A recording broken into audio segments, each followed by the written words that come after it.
அவர்கள் நிரந்தரமாக வானத்தில் இருக்கக்கூடிய நிலா எல்லோருக்கும் இது போல ஒரு இறக்கம்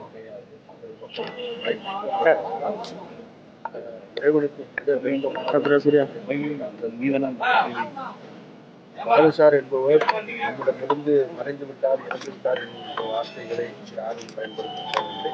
இதுமேல் ஒரு புதிய பாடல்களை பாடல்கள் நமக்கு பின்னாலும் இந்த நூற்றாண்டு இன்னும் ஒரு நூற்றாண்டுக்கு அவர்களுக்கு அந்த உலகமெங்கும் நிறைந்தது.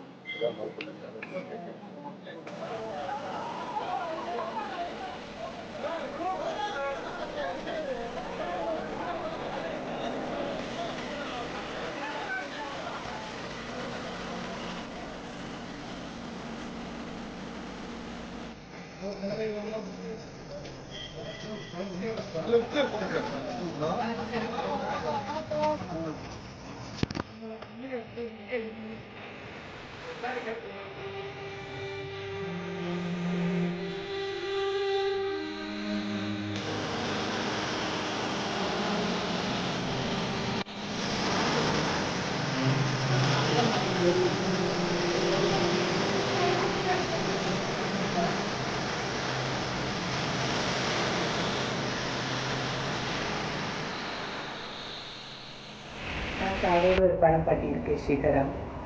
அந்த படம் பண்ணதுக்கு நிறைய விஷயங்கள் சொல்லணும்னா நான் அவரோட ரொம்ப கிரேசி ஃபேனாக இருப்பேன். ஏன்னா 80s டைமில் நான் வந்து 80லேருந்து 90 வரைக்கும் 10 இயர்ஸ் மூவியில் இருந்தேன்.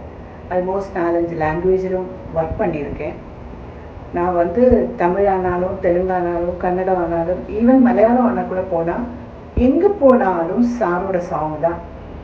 அஃப்கோர்ஸ் எஸ்பி சார் பேய் வாய்ஸ் தான். ஆனால் அவரோட அந்த வாய்ஸில் இருக்கிற எக்ஸ்ப்ரெஷன்ஸ் நம்ம எல்லாம் நடிக்கும்போது அந்த ஹீரோஸ் நடிக்கும்போது நான் பார்த்துருக்கேன். சம்டைம்ஸ் அவரோட சில அப்படின்னு எல்லாம் நடுவில் அவர் ரொம்ப மூடாக ரொம்ப க்ரியேட்டிவிட்டி ஏதாவது பண்ணியிருக்கோம். அதை வந்து கரெக்ட் டைமிங்கில் டான்ஸ் மூமெண்ட்டோட எக்ஸ்ப்ரெஷனோட பண்ணுறதுக்கு ஹீரோஸ் எல்லாம் சம்டைம்ஸ் கொஞ்சம் அப்படி கொஞ்சம் நர்வஸ் ஆவாங்க. ஆனால் அதுக்கு தகுந்த மாதிரி ஃபீமேல் வேர்ஷன் அந்த பக்கத்தில் இருக்கிற எங்களுக்கும் அதுக்கு தகுந்த மாதிரி சில எக்ஸ்ப்ரெஷன்ஸ் எல்லாம் கொடுக்க வேண்டியதாக இருக்கும். நான் அப்போ நினைப்பேன், நம்ம டைலாக்ஸை பை ஹார்ட் பண்ணி அப்புறம் அவ்வளோ எமோஷனலாக பேசி இல்லை சந்தோஷமாக பேசி என்ன எக்ஸ்ப்ரெஷன் பண்ணுறது இவ்வளோ கஷ்டமாக இருக்குது. ஆனால் எஸ்பி சாரோட அந்த பாட்டிலேயே நீங்கள் வந்து ஃபுல் எக்ஸ்ப்ரெஷன்ஸ் பார்க்கலாம். இப்போ வந்து நேற்று இந்த நியூஸு கேள்விப்பட்டதுக்கப்புறம் நான் இப்போ கேரளாவில் தான் இருக்கேன்.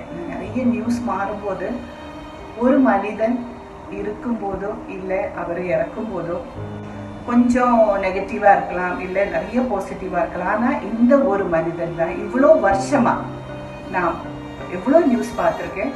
எல்லாருக்குமே சொல்கிறதுக்கு ஒரு விஷயந்தான் இருக்குது. ரொம்ப சிம்பிளான, ரொம்ப டெடிக்கேட்டடான, ரொம்ப ஹம்பிளான ஒரு மனுஷன். 40,000 சாங்ஸ்.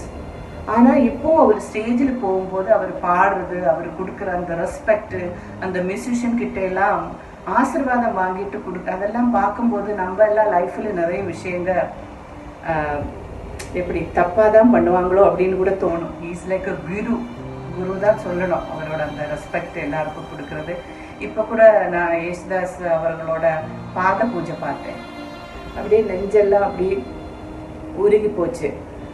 ஸோ ஒவ்வொருத்தருக்கும் எந்த இடத்துல எந்த மாதிரி ரெஸ்பெக்ட் கொடுக்கணும்னு தெரிஞ்ச ஒரு மனிதன். அவர் இவ்வளோ இந்த வயசில் இன்னும் சொல்கிறதுக்கு வார்த்தை இல்லை. ஒன்று தான் சொல்ல முடியும். Please sir, come back, we love you.